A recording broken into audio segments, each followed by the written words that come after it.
You spent countless hours in the garage with your dad. Now investing in that old car and working on it with your son reminds you of him. And his legacy lives on. Fund your passion with a low-interest home equity line of credit from Bank of Blue Valley. Hi, Scott. We're on live. How are you doing? Well, we're a couple minutes late today, and that is because the software broke down on me. And so now I'm just, when things don't go perfect, then you're like, is it really going right now? That's where I'm at. How are you? Doing good. Everyone should consult you if they do a live show because you are able to do 10 things at once. You've now automated the show where it goes out on a link, sends reminders, gets everyone to the show. So like if 2 out of 60, 70 some shows, it happens, you only got to bat 300 to go to the Hall of Fame and you're batting like 950. Oh, I love that you always bring it back to us being a sports show. I really appreciate it. Yeah, take that, Goldberg. Just because. So cheers. So Scott, we got some big news to talk about this week. Huge news. Well, you go ahead. Well, I mean, first of all, I think we proved we could keep a secret, and I'm pretty impressed with us on that, right? Because most people probably don't think we can keep secrets. Good but point. Kansas City is losing one of my favorite people. So Miss Wendy has actually been promoted. She's going to be the Diversity, Inclusion, and Equity Officer for Heartland Financial, which is the umbrella company for Bank of Blue Valley. And Bank of Blue Valley is getting a new president. So exactly right. We have stalked him. We have not met him yet, but we have done a lot of stalking of his LinkedIn profile. And as soon as we meet him, we will love to introduce him to all of you. So we're really excited, but we're really sad to see Wendy go. But essentially, I guess change has to happen, right? That's right. So Brent Giles is a industry veteran that will be jumping on board, extremely well known in Kansas City. And we'll have to think of something creative that represents his background. So when Wendy typically interrupts the show, Brent will interrupt the show with a question to talk about something that pertains to Bank of Blue Valley's culture and how we can relate it to the business community. So super, super exciting. And the baton is passed. Well, I will miss Wendy. I'm totally excited to meet the new president, but here's the deal. She's going to come today for one last show. What? Yeah, she's here. Can you believe it? She's here. I'm going to chug my coffee. I literally got the brew right in here. Look at that. I'm just straight up drinking at 3:00 on a Tuesday. Randy says it's working. Randy, you and me both. Woohoo! Stacy says, sad to see Wendy go. Us too, but congrats. I know that's the thing we can't miss out on. She got a huge promotion and she gets to go back to Colorado where her family is. And we can visit her, Scott. Let's do the show from Colorado one day. How about that? My company is the #1 insurer of cannabis in the world. So, we could do all sorts of cool things and change the show since we're so cutting edge. We are cutting edge, and I love that you just circled it to that. Okay, Matt says, happy Drinks with Leader Tuesday. Always a highlight. And hello, Randy, he says. Joel says, good afternoon. Thanks for having me. Thanks. Congrats to Aaron on Sporting. KC, shout out. Actually, let's give Sporting a shout out. They actually put out a list. What Joel's talking about is the top LGBTQ businesses in Kansas City to support. And we made the list. So we're pretty excited about that. So thank you, Joel. Where have I been? When did this happen? It happened while I was in Virginia Beach. And so I got tagged a bunch and saw it when I got back. I put it on my LinkedIn today. Okay. I have not. I'm a LinkedIn nerd. I did not see it. That's wonderful, Aaron. That's huge. Yeah, thank you. Well, the algorithms must be working against us, but they can't come in between us. We are best friends. So David is joining us in from Tampa, and he's down there. Well, tell your mother we said hello, David. All right, well, let's get to our panel because we're already running a little bit late, and this is a phenomenal panel this week. I am very excited. Somebody that I have been watching for a very long time is joining us. And then everybody else I know virtually, or not virtually, in person. They've been my friends for a long time. So you can tell by the audience, they're a big deal. Oh, other way. Nope. Yeah. There we go. There we go. We can tell the audience is going nuts. So it means our guests are very popular. Thank you, Lakeisha, for being here. Okay, I'm going to get this music queued all up. Are you ready? Oh, yeah. All right. So, and then I'm going to pull everybody in. Here we go. Your favorite song in the world. We're such a sports show. Thanks, Janae. All right, here we go. Our first guest, I've kind of been fangirling her from a really far distance. So when she said yes to the show, I probably acted like a weirdo, but I'm very excited. Miss Melissa. If you have not yet met Celeste, which I know she has just now started working on her brand, you are in for a treat. Celeste. I got to spend a lot of COVID with our next guest, and she's one of my favorites, Miss Jenn Kabler. And last but certainly not least, he might have a bigger ring on his finger than anyone that's been on the show. Well, we've had a couple people that have had similar size rings, but former NFL player and now speaker, coach, and he's going to speak to all of the stuff. Chukky. Hi, Chukky. Thank you guys so much for joining us. We are so excited. Look at Scott. Scott really wants to be a sports reporter when he grows up, so you guys are letting him live out his dreams. All right, let's just jump in. Melissa, who are you? What do you do? And how do you get to Kansas City? Whew, that is a great question. I'm Melissa Vincent. I am the executive director of Pipeline Entrepreneurs. It is a high growth fellowship for high growth entrepreneurs who happen to be in the Midwest. I get to Kansas City through Oklahoma because I am half in Kansas City and half in Oklahoma. So I am a transplant. And so I like to call both home. All right, remember we said if it's not long enough. Listen, Scott, hold on one second. I told these people because you were late. Scott's always late, but I said if you don't talk long enough, we're going to ask random questions. Melissa has one of the most impressive resumes I've ever seen. I always see this with people with really impressive resumes. They give you three words about themselves. So now you can go all in, but I warned her. She's got a lot of questions coming if she didn't go long enough. Where in Oklahoma he wants to go? Oh, I didn't miss that part. So I am in Norman, Oklahoma, and normally I would be like Boomer Sooner, but I always feel like whenever I'm with Kansas people, I feel like a jerk doing that. But honestly, well, Oklahoma really cleans the floor with Kansas and really just the state of Kansas, Missouri in general. So no worries there. Now, if you were to talk about from undergrad to the point today with your company, kind of where is the track taking you to today with the different organizations that you've worked with? Well, it's a completely different path than I ever would have expected to go down. But the trajectory is amazing. I mean, I get to work with high growth, amazing entrepreneurs. I learn something new every day. I get to be insanely curious, which I love doing. And so we're getting to grow and evolve the organization. And I love it. I could not love it more. But yes, it's been a path. I got to be an entrepreneur first and learn like the hard way. And then now get to be a part of an organization that helps entrepreneurs. So it's kind of easy to step in when you know what it's like to be an entrepreneur because you know where to plug in resources. What were you an entrepreneur doing? So I love the sports references because I had a sports tech company called LinkedIn Sports, which is actually how I met Chukky, was through that connection. So he and I go back before I'm originally from PA. He was in Pittsburgh and I was in Oklahoma. So that's how Chukky and I actually met. It wasn't through anything with Kansas. But yeah, so I had a sports tech company and then also a software development firm, and then was recruited to join the team at Pipeline and come run the organization. And I couldn't say no. Last question. Do you ever feel dragged back into software development because people know you and they're like, hey, Melissa, we have a project. You're like, oh, I could do that project and it'd be really profitable. Do you say yes to it or do you refer it out, or what happens when that occurs?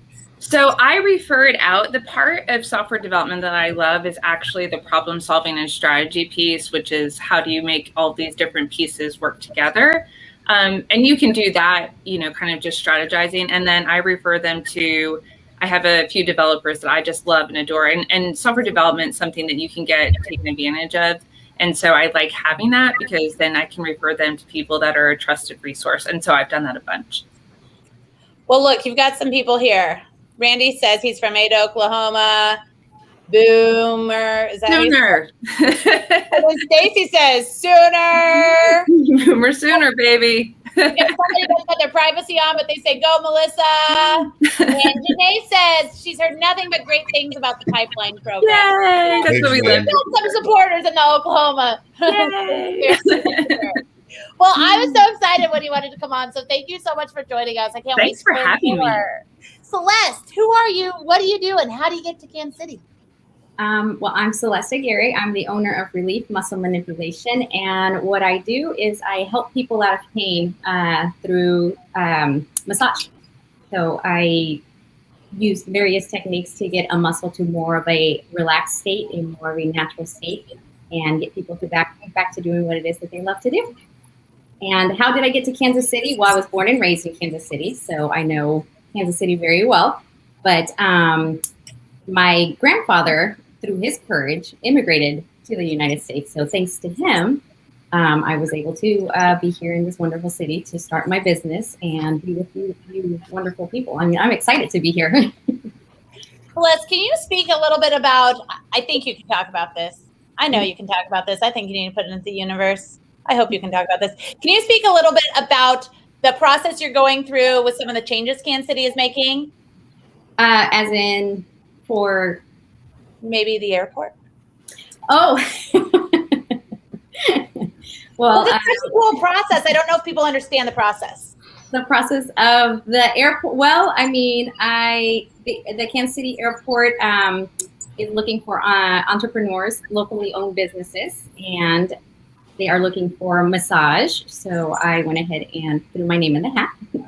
And I am keeping my fingers crossed that I get chosen to, well, that Relief gets chosen to be the massage for Kansas City Airport. So I have my certification and everything done. So all I'm waiting for is for the yes. Isn't that decision coming pretty soon? Because Dela Cherry, who's been a guest on the show, who's awesome. She's talking about how there's a long process. But I felt like last time I hung out with her, which was less than a month ago, that the decision should be coming soon. When are you going to find out if you're going to be, because again, it wouldn't be till 2022, right? Yeah, but they want to get everything going, everything underway, everything signed off. But so I have everything certified. I just need to wait and hear if I'm accepted or not. So by the team it was a huge pitch. It was a huge pitch. It was an interesting pitch to do. Just keeping it's been interesting to watch the process. They selected this weekend was the deadline for the artists. And so I watched that one as well. So watching you go through that and then the artists go through it, it's really cool how they're integrating a bunch of local stuff into the airport. Yes. So everybody cross your fingers if you're on the committee to Celeste. Okay? Mm-hmm. That's all we got out there. And then how long have you been in business, Celeste? Well, I started in February of 2020. So as long as COVID was announced now. And currently, how far booked out are you because you're so good? July, what was it? A little after July, the second week of July is when you can get in, just because I don't know. I love what I do. So not only did you start a business and grow a business during COVID, you have to be on the wait list, which I booked for July. So she's done some amazing things. Well, thank you for joining us, Celeste. No, thank you for having me. Oh, we're so excited. Who are you? What do you do? And how do you get to Kansas City? Yeah, Jenn Kabler. I am currently a senior district manager at Dell Technologies, based here in Kansas City. And what does that mean? It means I run our data center and our cloud practice for our commercial division. So manage a team across Nebraska, Kansas, Oklahoma, Missouri. So for all you Oklahoma folks out there, I'm down there frequently now that we're released back to go into the public and in-person meetings. So very excited about that. It's about a $70 million book of business for the year. Been with the company for over 12 years. And how I got to Kansas City. So grew up, originally born in Lawrence, and then moved around a lot. By the time we got here to Kansas City, specifically Olathe, I was on my 5th elementary by the time I was in 5th grade. Thankfully, it stayed. My dad got a job at Garmin back in the early 90s and grew up here, high school, then went to college at Washburn, continued college out at K-State, hence the K-State purple and EMOT, all my friends out there that are also K-State alumni. And then fortunately from there, I got hired on with a company called EMC that Dell later acquired, moved out to the East Coast, spent a couple of years through their traditional inside sales program. So a lot of companies and corporations have where you go do a couple of years inside, learn the skills, learn the trade, and then you have the opportunity to move back or to really wherever you wanted. And so I moved back to Kansas City in 2011 and been back here ever since and getting really involved in the community. So Aaron, obviously, you know how you and I met was through Junior League, been very active in that. And then also still very active at K-State. I do a lot of mentoring in their College of Business. So it's a little about me. And it's a little bit of how I got to Kansas City. So Jenn, Aaron hears me say this to her all the time. She probably gets tired of it, but I'm a big believer that not in life, but when people are in the business development realm, that 95% of people are interested in what they can do for themselves and how to further their career. And then there's 5% that like to give to others and grow others people's career. And my big metaphor for Kansas City is you got to protect the 5%. And you're someone that's always trying to help others and grow others outside of your day job. So my question is where deep down does that come from? Because I don't think that's something you just do, because that's something you do all the time. So do you feel like there was something you learned at a young age, you got a chip on your shoulder like I do, or what is that? What is that deep desire for why you are always trying to help others? And more importantly, when you say you're going to do something, you do it.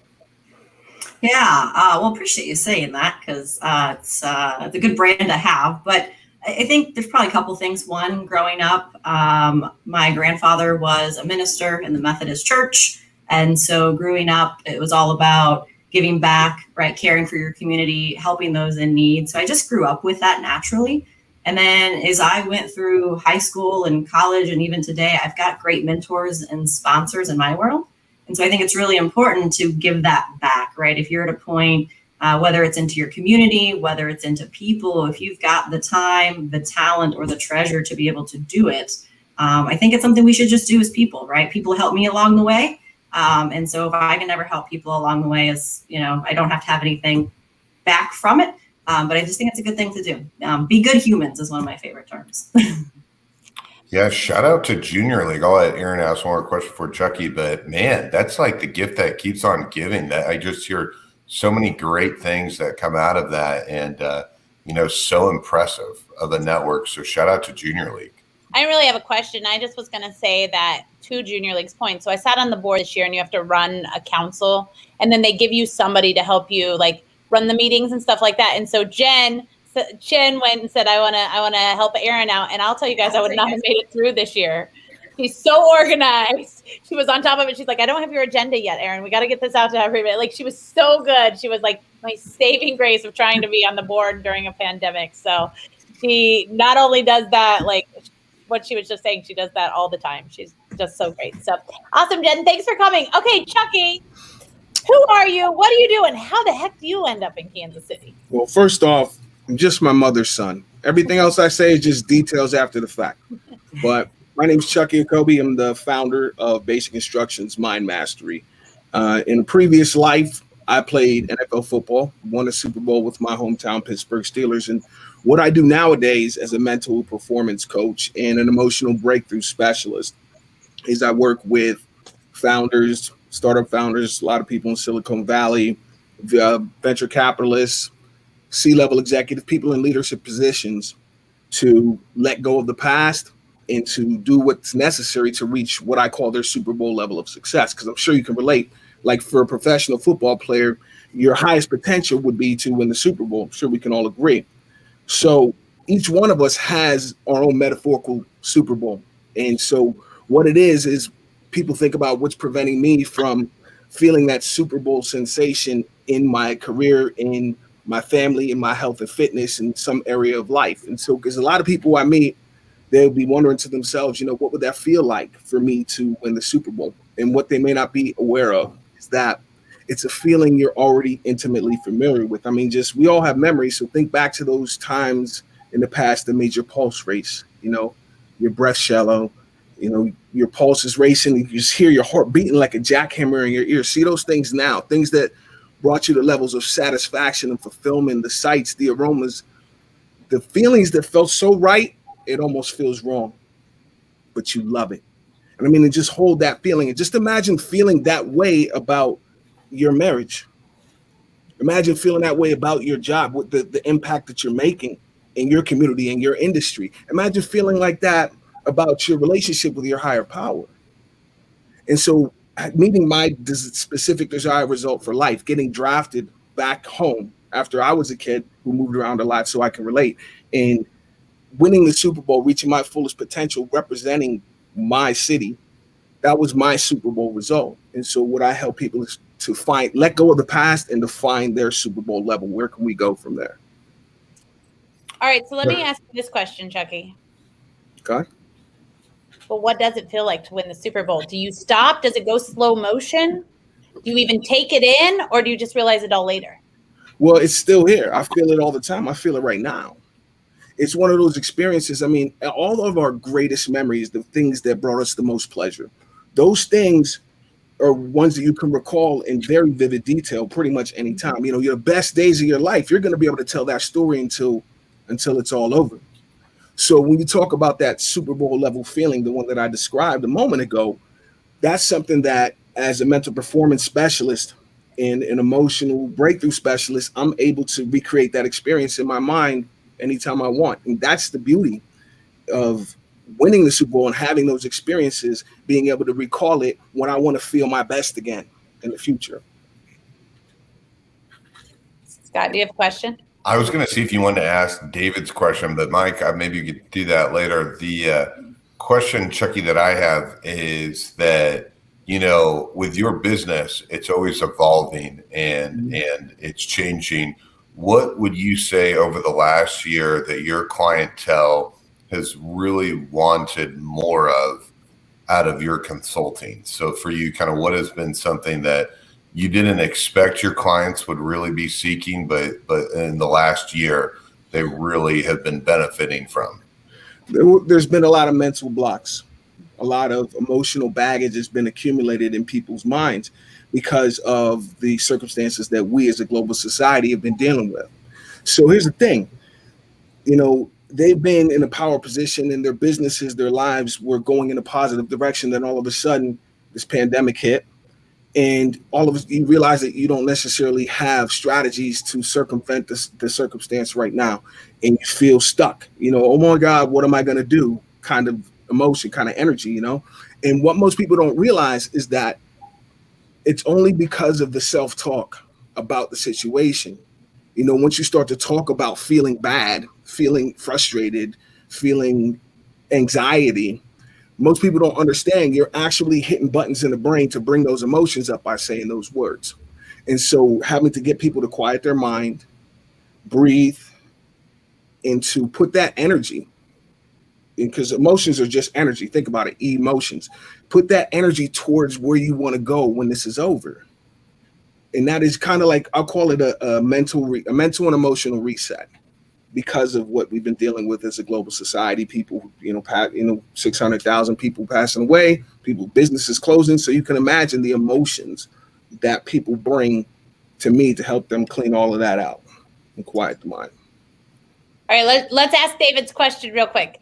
He said he loves you, first of all. What was your biggest failure and what did you learn from that? And what did you change? Well, first, let me talk about the word failure and that I don't believe that that's real. It's a myth. And let me explain. So I'm going to answer the question, but I just want to give you a different look, a different perspective of what failure actually is. Failure is simply a feeling. It's a feeling that comes up for you when you didn't get the result you expected. But I call that the F. That's the real F word, not the other F word. That's the F word. Okay. So we can describe this same feeling in a way that makes it something positive, something to build on, something to feel good about. And so we use the other F word as feedback. There's no such thing as failure. It's just feedback that I need to change my plan. So that would be what I say I learned from my biggest, we'll just stick with your word, failure. And, you know, the biggest failure I would say is that at different points in time in the past 15 years, I would say I've struggled to let go of certain aspects of life and really step into the next chapter, step into the next evolution of who I am, you know. And so obviously looking behind me and the Super Bowl will always precede me. However, I haven't played football in a long time. So there's aspects of, you know, we each have a persona of who we believe we are that you shed as you move along in your life. And there's been times when I held on to the past too long, because when you hold on to, you know, conflicts that you had with people in the past, or you hold on to feeling like things were unfair, if you bring that up in your mind right now, and as you think of it, you can still feel the emotions, that's how you know you need my help. Awesome. I made that same mistake in my own past, I can admit. So, well, what a great answer. I like that. That's the real F word. So that's the one you can say on LinkedIn, though, when don't get off. You can't say that. I do want to bring up Harry Campbell real quick.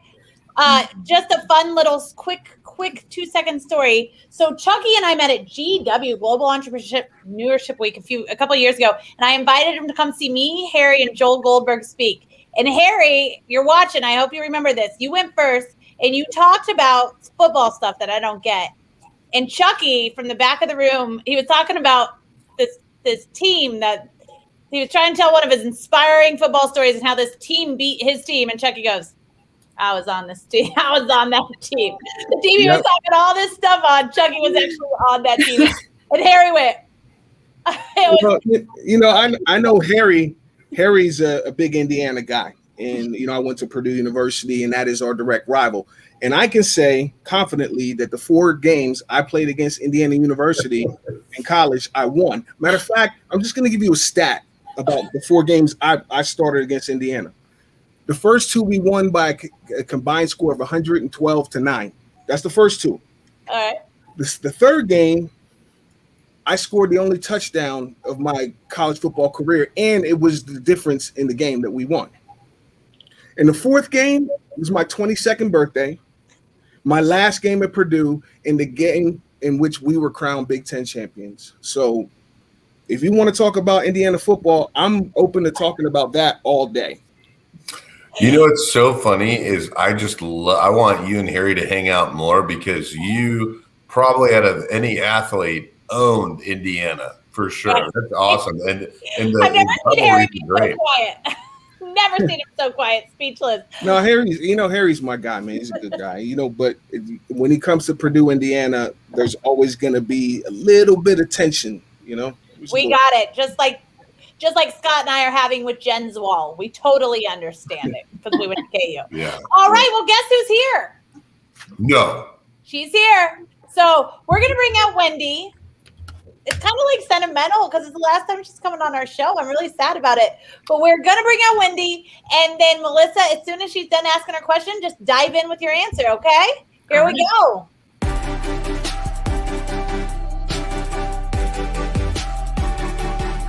What do your customers tell others about what your business does for them? All right, I'm up. So our customers, who are our entrepreneurs and members, would tell others that the technical answer would be that we help them grow and scale their business by providing them with resources and mentorship and all these things. But in reality, what I think that we truly do that may not be said, but is the real gift we give, is that we give them a place where they feel understood and they belong. Because when you're an entrepreneur, especially a serial entrepreneur, so many times the way that your brain works and the way that you're driven, I mean, you're willing to like jump off this cliff and start a company. And then if you fail, you just start another one and you keep doing that. It's a certain personality type that not everyone has. And so whenever we bring in a new fellowship class, they're like, oh my goodness, there's others like me. And it's like they've created this very amazing family as a result of that. So while yes, I think the technical answer would be we give them resources and mentorship, deep down, we give them a place to belong. It is so funny when people's minds don't work like that to me too, right? Like I'm like, just try it. Worst case today, I had some interns. I said, Just I was speaking to an intern class. They said, well, what's your best advice is entrepreneurship? And I said, just go for it. Well, people get scared. Do you know some people don't get that? So I love that. I need to make friends with those people. It sounds like they get me. All right, Celeste, what do your customers say about you? Oh goodness. It always makes me blush when they say this, but they say, "Oh my God, she's a healer. She's heaven sent." Things like that. That's what my customers say to other clients about me. But really, what I tell them is that it's teamwork. What we do here. Yes, you have one therapist working with you, but really, it's your choice to come in and get that. You're taking the steps to better.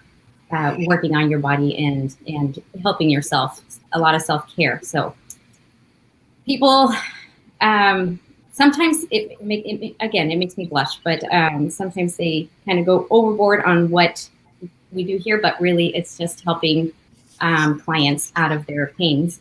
So it's getting people back into what it is that they want to do. And sorry, I just lost my train of thought.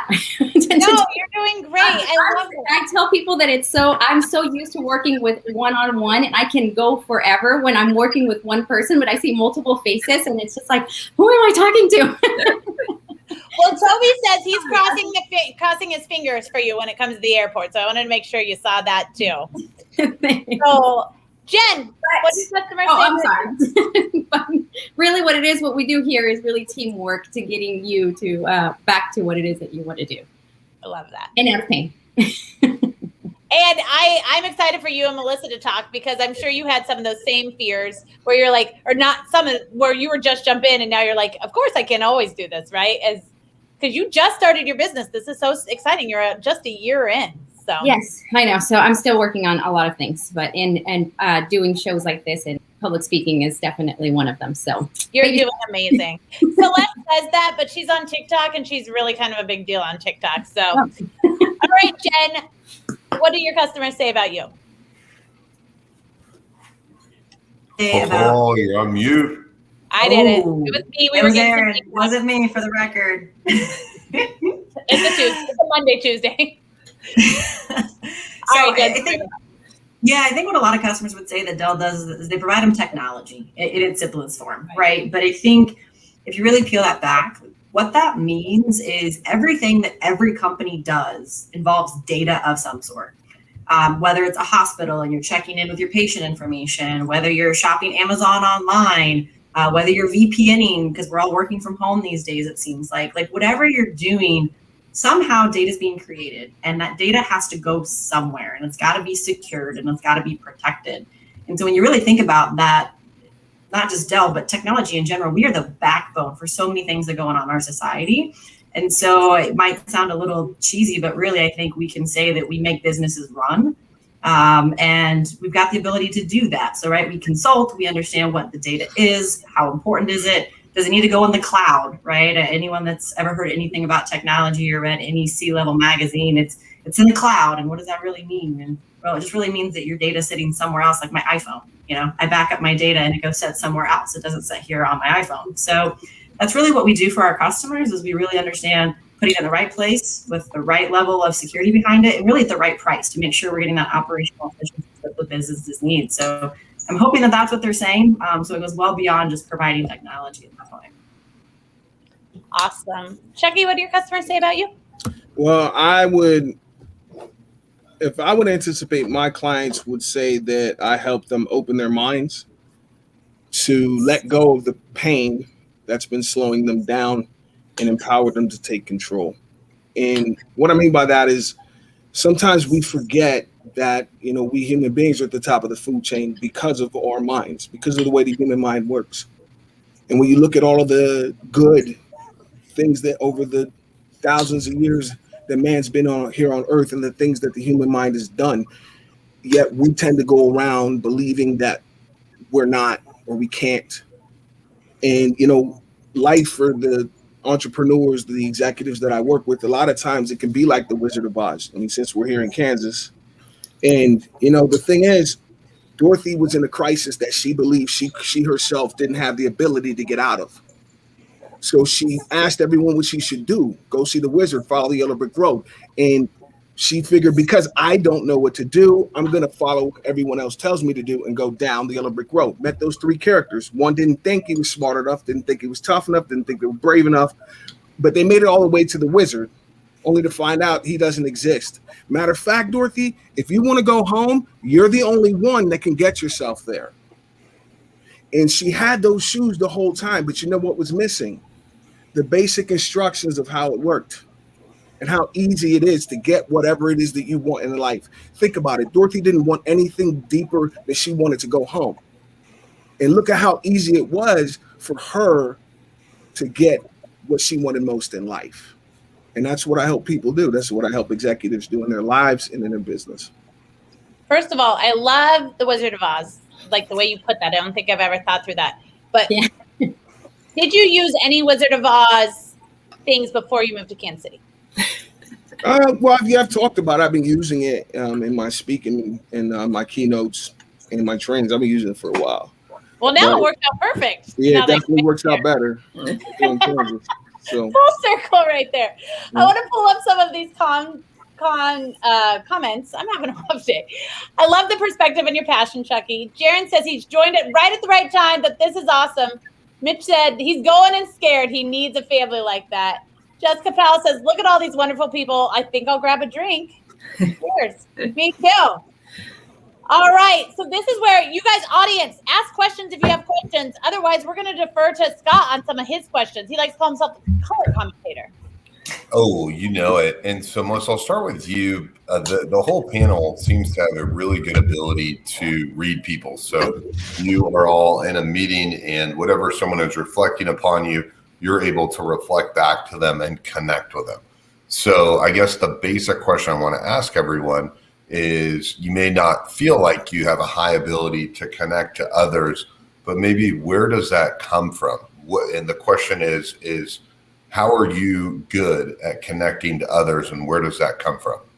That's such a great question. I love that question. So my path to being both an entrepreneur and then running Pipeline wasn't like a direct path, as I mentioned. So I started out as a social worker. And so that is actually my background, was working with patients with Alzheimer's as a social worker. And I think that by nature, I very much care about other people.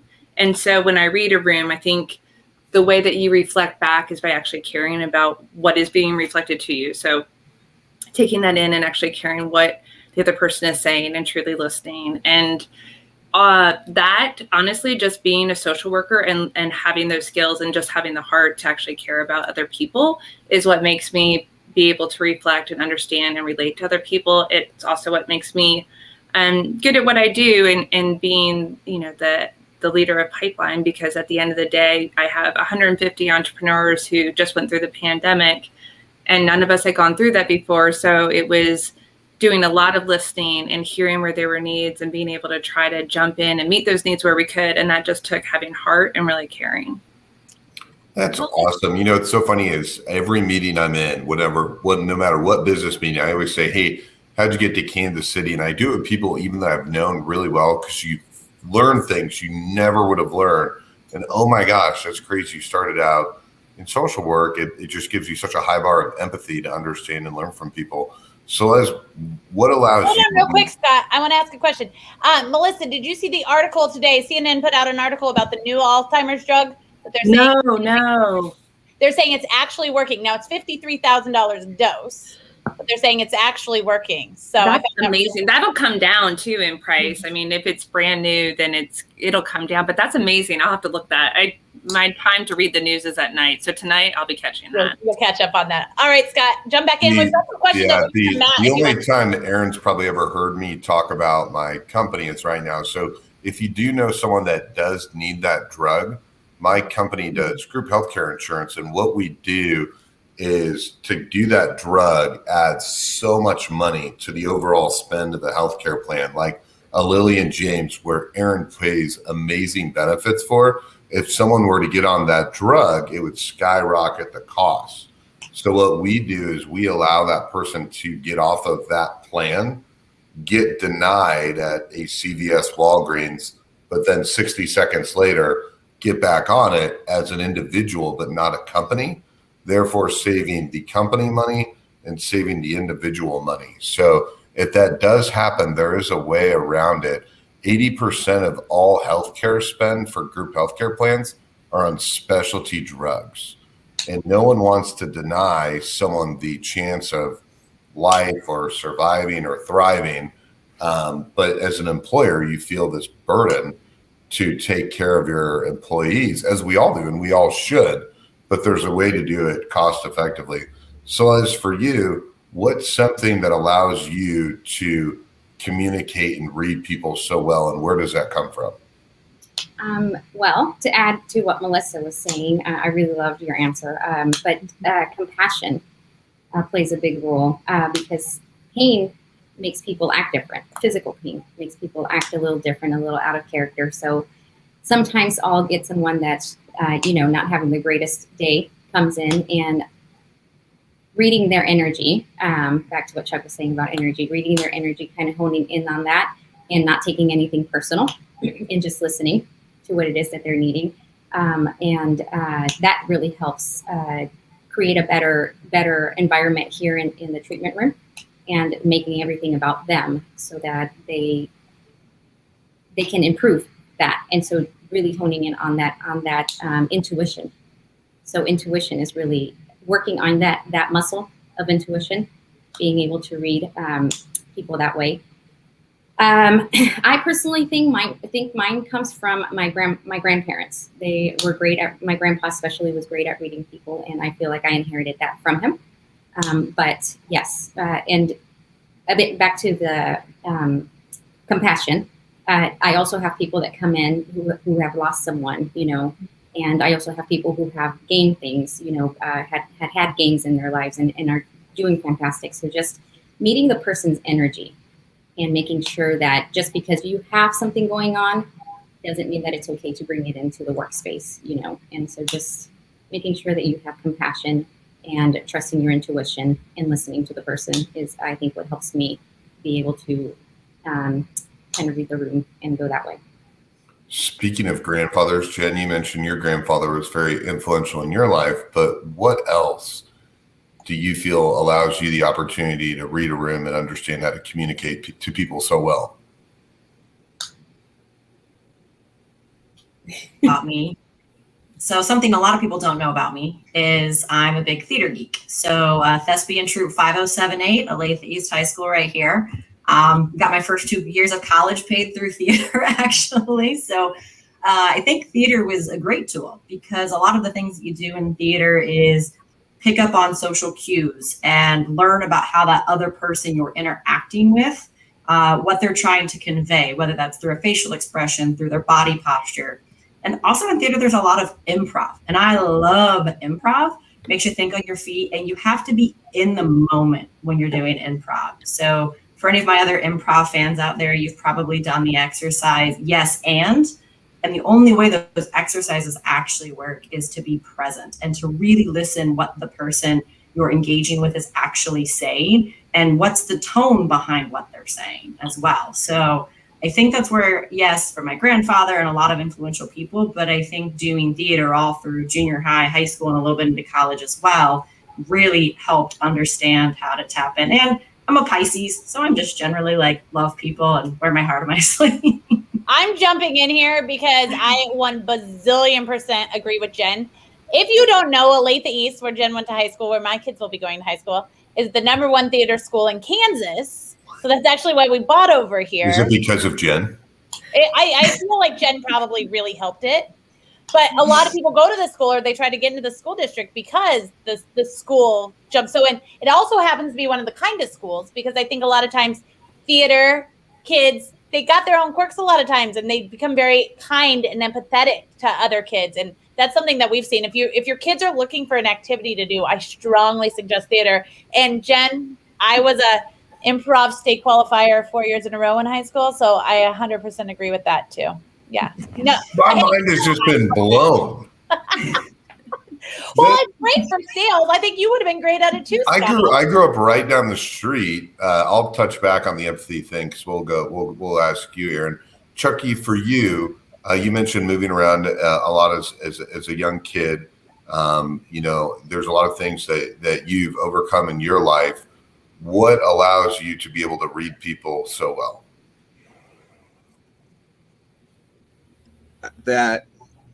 Okay. I see them. I'm good now. We're getting so much feedback. I'm just trying. I'm sorry, guys. It's all good. So, people aren't always aware that the world is a mirror. Like, you ever walk down the street and smile at somebody and they smile back? The world is a mirror, and we mirror the seen and the unseen. So the biggest way to connect with the audience, those that are listening to me right now, and really build that rapport, is to actually feel what I want them to feel about me, about them. So I'm literally looking at them through the emotional filter of love, or like I could call it aloha. Like, I'm looking at them with aloha, and I'm putting that energy into the mirror. And if I'm congruent in that, and when they're speaking, I'm actually listening, and my mind is quiet, and I'm genuinely interested in who they are, in their story, we build rapport like that. I love that. Show That's awesome. So, Aaron, go ahead, Chukky. I didn't mean to interrupt. No, I'm good. Aaron, for you, what allows you to read a room so well? Because you're in a lot of different rooms, and especially what you do for your business. How did you figure out how to be able to read a room and communicate? I'm actually going to go different this way, and I'm not going to spend a lot of time on me. But I think that I wasn't good at it. And I had to realize, especially having sales job after sales job, is nobody really cared as much about what I had to say. I had to learn, and I still have to teach myself to listen to others, to look them in the eyes, to not think. I used to do the thing where I always thought what I was going to say next, and I still do it sometimes on this show. But I had to teach myself to do that, because I think it is a skill. I think all of these people have very good examples of why they're good at it, but that's because they built up that skill set, right? It's very hard. I mean, it's not easy being empathetic. You see it in toddlers a lot of times, right? They show you we're born to be like thinking like in survival mode all the time, and it's a skill. So, and I think you're much better at it, Scott. And part of how I've gotten better at it is being around you.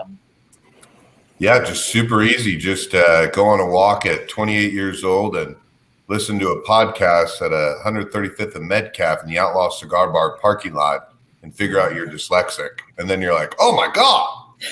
So I was friends with everyone in theater and everyone in band, because I was the jock in high school, but I needed everyone's help on the test. So I never knew what was going on. So I know people are friends with me. If they ever say I was mean to someone, I don't believe them. Not because I'm on a high horse, but I couldn't be mean to anyone because I needed everyone's help.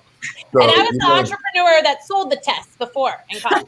Yeah, I never knew in classrooms, you always had random seating. So it wasn't like you could stack the deck to figure out what was going on. So you literally just had to be nice to everyone. But people in theater were so nice and so well-rounded. And so who knew that Olathe East had such a great program? I mean, that's something it's great that we have a show like this so that we can talk about it, because maybe there's a parent that's listening that may have a beautiful place for their kid to go to school and influence someone to do it. And Olathe has a cool thing that if one of their schools has a program you really want to pursue, you can actually transfer very easily. So if you're in Olathe at all. Okay, I'm going to do the icebreaker this week because I'm going to steal Matt's, because we've only got 4 minutes left. So we're going to steal Matt. Matt Moylan, thank you for asking this question. Love you, Matt. What are you reading, listening to right now, Melissa? The Bomber Mafia by Malcolm Gladwell. That was the podcast I was listening to for Outliers on when I found out I was dyslexic. Love Malcolm Gladwell. When Randy said you were at a great spot to hear that, Scott. Right here. All right. I'm going to have to check that out. And you're reading that? I'm, listening to it. Yeah. Listening. And they have a podcast. All right. Celeste, how about you? What are you reading / listening to right now? Abraham Lincoln's Mentors. I love Abraham Lincoln. I mean, fantastic individual, fantastic person. And it turns out he surrounded himself by people who challenged him all the time. So that's something that I really need to work on, because I surround myself by people who are very like-minded but it doesn't. I'm finding that it doesn't really help growth. I think this was a football reference, but I'm going to use it for me. It's for you, but I'm going to use it in Lincoln You Trust. I'm going to use it for you too, Celeste. All right, Jenn, how about you? Right now, I am reading Radical Candor by Kim Scott. So it's a great book, being a woman, not only in technology, but in technology sales in a very male-dominated industry. There's that fine line. Also, Joanie Wickham has a great book about this, between being a cupcake. And so I think that learning how to give proper feedback and candid feedback as a female is a skill I want to get better at, right? So that I'm not too soft and I'm not deemed to be like that otherwise. So that's what I'm currently reading. Hold on, I'm going to pull something up here. Joanie Wickham's book that she's talking about, because we can't say it. Right here. The line between cupcake and something. Leap. So that we can stay on LinkedIn. But yes, this is a great book. And Joanie is actually speaking at they changed the name of it. It was Lyceum. I think it's the Midwest Leadership Conference or something by the Renew Midwest next week.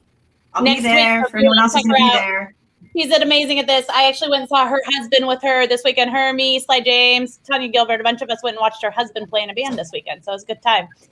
All right, Chukky, how about you? What are you reading or listening to? I'm reading, just about finished with the 50th Law, which is by 50 Cent and Robert Greene. And what's really interesting about it is, Robert Greene wrote the 48 Laws of Power about a lot of historical figures and what made them so powerful. And so he followed 50 Cent for a year to figure out what makes him who he is. In the book, he talks about the attribute that 50 possesses that separates him from pretty much most people on this planet, and that is his fearlessness. I mean, what he is a modern day historical figure. I mean, just imagine somebody 100 years from now who wasn't around during the time we were, and they hear this story about a guy who got shot 9 times and 3 years later was the biggest entertainer in the world. Okay. And so the main thing that got him from the bottom back to up to the top is his fearlessness. And so that's a lot of times what I'm dealing with, people who are experiencing those emotional blocks, that are coming from some traumatic conflict or situation in the past, so they can't move forward in their life. A lot of times it's that fear that we need to extract that would help them to break through emotionally and move powerfully towards that Super Bowl level result, what they desire deep down in their life. And so that, this reading 50's story really adds to my perspective on that aspect of personal development and what I do as a speaker and trainer. I'm gonna have to read that. I love me some 50 Cent. And yeah, if you're a millennial, come on. So the 50 is also a brilliant investor, but what does the book kind of dive into? Is it 50 different historical figures, or it's about 50 Cent in general? Because as this being a business show, it's a great, not only a personal book, it would be a great business book to read, I would assume. Yeah, absolutely. Actually, this is one of what I call the three testaments that I assign as reading in the coaching that I do with business executives and founders. And what it comes down to is that fear is one of the things that holds us back in life, period. And so a lot of times when we talk about, we feel anxiety about things. Anxiety is simply fear projected on something in the future. And it's about understanding what that emotion, why did our creator give us this emotion, which is so annoying and does not feel good. So we wonder, why do I continue to feel this way? Well, it's because negative emotions are the teacher of the mind. And so you continue to build up that fear if you're not learning the lessons that you need to learn to make adjustments inside so that you can powerfully move towards what you want. But instead, we continue to remain afraid. And so a lot of what I do as an emotional breakthrough specialist is clear that out.